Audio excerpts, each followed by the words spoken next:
সকললৈ আজি সেপ্টেম্বৰ মাহৰ 4 তাৰিখ গুৱাহাটী অধীনস্থ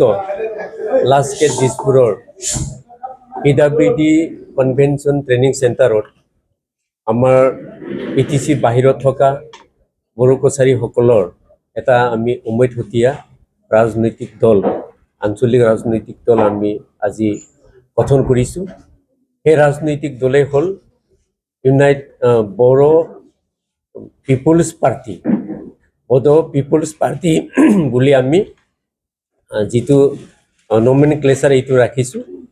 আৰু যেটো বড়ো পিপলছ পাৰ্টি বিশেষভাৱে আমাৰ বিটিচি বাহিৰত থকা বৰ্তমান Bodo Kachari Welfare Autonomous Council Assam চৰকাৰে এটা পৰিষদ গঠন কৰি দিছে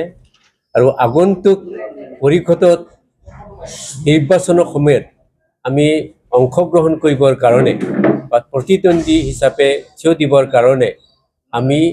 বিপিপি বড়ো পিপলছ পাৰ্টি ৰাজনৈতিক দল তথা আঞ্চলিক দলটো আমি গঠন কৰিছোঁ আৰু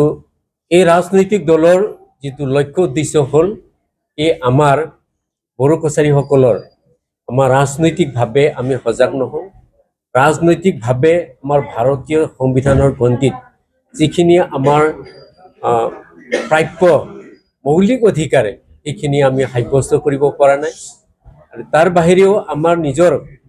বড়ো কছাৰীসকলৰ ভাষা কলা সংস্কৃতি সাহিত্য সমাজনৈতিক ৰাজনৈতিক আৰু অৰ্থনৈতিক দিশত যাতে সম অধিকাৰ সমন্বয়ন আৰু সমবিকাশ আমি কৰিব পাৰোঁ তাৰ কাৰণে আমি এই ৰাজনৈতিক দলে যুঁজি যাম। আগন্তুক সময়বিলাকত যেটো লক্ষ্য উদ্দেশ্য সফল কৰিবৰ কাৰণে পিটিচিৰ বাহিৰত থকা 10 লাখতকৈ অধিক বড়ো কছাৰী প্ৰায় 24খন জিলাত বসবাস কৰা বড়ো কছাৰীসকলৰ ভৱিষ্যত আমাৰ যাতে উন্নয়নৰ স্বাৰ্থত আৰু সুৰক্ষাৰ স্বাৰ্থত আমি ৰাজনৈতিক দলটো আজি গঠন কৰিছোঁ। বাহিৰত থকা যেটো Bodo Kachari Welfare Autonomous Council কেৱল আমি Bodo Kachari Welfare Autonomous council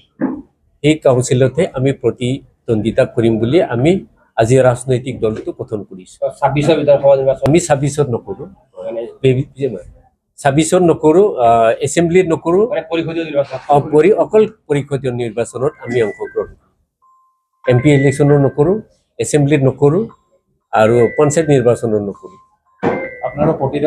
প্ৰতিদ্বন্দ্বী কোন হ'ব বিশেষকৈ এতিয়ালৈকে আমি আমি গঠন কৰিছোঁহে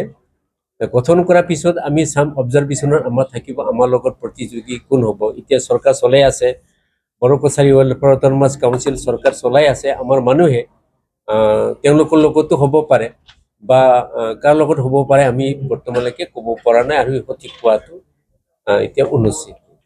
ঠিক আছে।